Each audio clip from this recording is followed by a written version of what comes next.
రాష్ట్ర మహిళా commission chairman Rayapati Shailaja బుధవారం విశాఖపట్నంలోని కేంద్ర కారాగారాన్ని సందర్శించారు. ఈ సందర్భంగా ఆమె జైల్లోని మహిళా ఖైదీల బ్యారెట్ను పరిశీలించి వారి సమస్యలను అడిగి తెలుసుకున్నారు.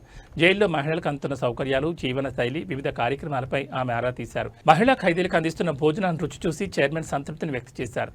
మహిళల పోషణ కోసం ప్రత్యేక డైట్ ప్లాన్ను అమలు చేయాలని సూచించారు. జైల్లో ఉన్న హాస్పిటల్ మరియు బేకరీ పనితీరుపై ఆమె సంతృప్తి వ్యక్తం చేసినట్లు పర్యటన అనంతరం మీడియాకు తెలిపారు. జైల్లో దాదాపు 80 మంది మహిళా ఖైదీలు ఉన్నారని, వారిలో 50 మంది గంజాయి అక్రమ రవాణా కేసులో పట్టుబడిన వారేనని శైలజ్ తెలిపారు. ఈజీ మనీకి అలవాటు పడిన మహిళలు ఎక్కువగా ఇలాంటి నేరాలకు పాల్పడుతున్నారని ఆమె ఆందోళన వ్యక్తం చేశారు. వారిలో ఒడిశా, చెన్నైకి చెందిన వారు కూడా ఉన్నారని చెప్పారు.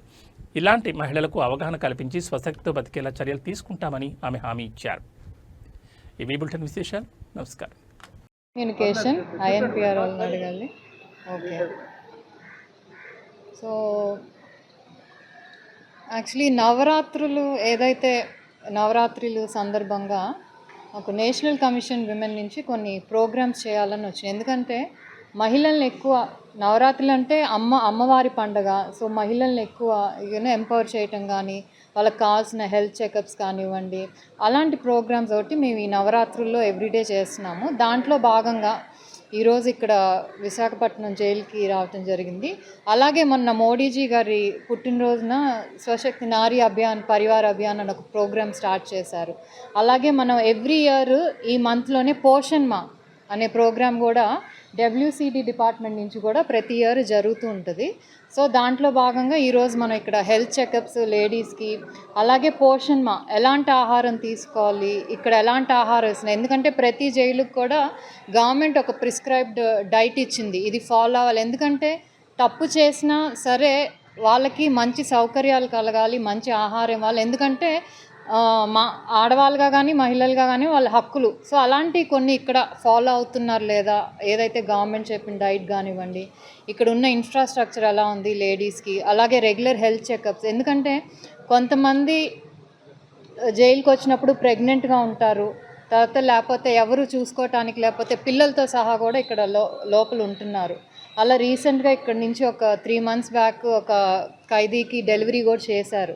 సో అవన్నీ కూడా సరిగ్గా అలాంటి వాళ్ళకి ఫుడ్ ఎలా ప్రొవైడ్ చేస్తున్నారు, వాళ్ళకి చెకప్స్ ఎలా జరుగుతున్నాయి, మెడికల్ కేర్ ఎలా ఉంది, డెలివరీ అయ్యాక అలాగే బాలింతలు కాబట్టి వాళ్ళకి ఎక్స్ట్రా ఫుడ్ ఏమి ఇస్తున్నారు, ఇవన్నీ కూడా కనుక్కోవటానికి వచ్చి అలాగే అక్కడున్న ఖైదీలతో కూడా మేము మాట్లాడటం జరిగింది.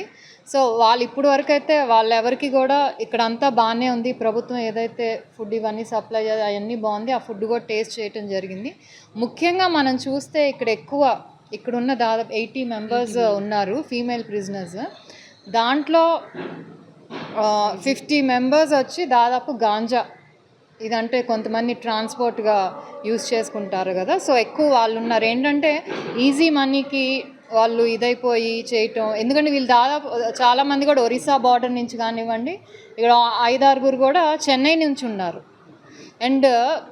అండ్ మనం కూడా ఇప్పుడు ప్రభుత్వం కొత్తగా మారాక గాంజా మీద చాలా కేర్ తీసుకున్నా, ఎక్కడ సప్లై రా మెటీరియల్స్ అనేది దొరకకుండా, సప్లై అనేది లేకుండా ఈగిల్ వింగ్ ఆల్రెడీ స్టార్ట్ అయ్యి దానికి ఐజీ గారు కూడా బాగా చేస్తున్నారు. So compare to earlier there's a decrease in the number of cases also, ఏదైతే కాన్విక్ట్ అలా కేసెస్ కూడా వస్తున్నాయంటే పట్టుబడుతున్నాయి కాబట్టి we have more convicts here. So which is a good thing. ఎందుకంటే అవేర్నెస్ అనేది జనం ఇన్ఫర్మేషన్ ఇవ్వటం కానివ్వండి, లేకపోతే పోలీసు విజిలెన్స్ చేసుకొని ఎక్కడెక్కడ జరుగుతుంది, ముఖ్యంగా రైల్వే స్టేషన్స్ అలాంటి వాటిలో, కాలేజీల చుట్టూ. ఎందుకంటే వీళ్ళందరూ ఫీమేల్స్ లేకపోతే పిల్లలున్న తల్లులు మాడితే ఎవరు సస్పెక్ట్ చేయరనే ఉద్దేశంతో చాలామంది బాధితులు కూడా పిల్లలతో ఉన్న వాళ్ళందరూ కూడా గాంజా కేసులే. సో అలాంటి వాళ్ళకి అండ్ కౌన్సిలింగ్ ఈజ్ ఇంపార్టెంట్. ఎందుకంటే శిక్ష పడిందంటే వారు జైల్లోకి వచ్చారంటే ఇది వాళ్ళ లైఫ్ అంతం అయిపోయినట్టు కాదు. మనందరి బాధ్యత ఏంటంటే తిరిగి వాళ్ళని మళ్ళీ సమాజంలోకి పంపించి వాళ్ళు గౌరవప్రదంగా బతికేటట్టు చేయటం కూడా ఇక్కడ one of the program. So దానికి కౌన్సిలింగ్ కానివ్వండి, స్కిల్ డెవలప్మెంట్, ఏదైతే లేడీస్ ముఖ్యంగా జూట్ బ్యాగ్స్ మేకింగ్ ఇవన్నీ కూడా చేస్తున్నారు. సో అంతా బాగుంది. అలాగే we have a psychiatric also, and then psychologist కూడా monthly once or twice వచ్చి వాళ్ళకి కౌన్సిలింగ్ అదంతా కూడా జరుగుతూ ఉంటుంది. సో ఇక్కడ ఉన్న అయితే as of now facilities are very nice. And మాకు ఫీమేల్ ఏదైతే ప్రిజనర్స్ ఉన్నారో వాళ్ళ దగ్గర నుంచి కూడా ఎటువంటి కంప్లైంట్స్ లేవు. ఎందుకంటే ప్రభుత్వం ఖర్చు పెట్టి ప్రతి జైలు మీద కూడా అట్లీస్ట్ పిల్లలు ఉన్న వాళ్ళకైతే వాళ్ళు స్పెషల్ డైట్ ఇవ్వటం కానీ ఇవన్నీ కూడా చేస్తుంది. అలాగే ఇప్పుడు చైల్డ్ వెల్ఫేర్ డిపార్ట్మెంట్తో కూడా మాట్లాడి మనకి ఇక్కడ న్యూ బార్న్స్ ఉన్నారు, ఏదైతే వీళ్ళు బయట అంగన్వాడీ సెంటర్స్లో ఏదైతే టేక్ హోమ్ రేషన్ కింద కొంతమందికి ఇస్తున్నారో బిలో 3 years వాళ్ళకి కదండి, బిలో 6 years వాళ్ళకి రేషన్ అంటే ఎగ్స్ మిల్క్ ఇలా పంపిస్తున్నారు. అలాగే ఇక్కడ కూడా ఏమైనా చేయొచ్చా అనేది అదొకటి చూస్తాము. అలాగే బాలామృతం అని కొన్ని పౌడర్స్, ఇవన్నీ హెల్దీ పౌడర్స్ వస్తున్నాయి, అవి ఇంకా ఇక్కడ వరకు రావట్లా. So what we can do, ఎందుకంటే ప్రభుత్వం అందరికీ చేరవేస్తుంది కాబట్టి ఇక్కడ ఉన్న వాళ్ళకి కూడా వాళ్ళ హక్కు అది రావటం.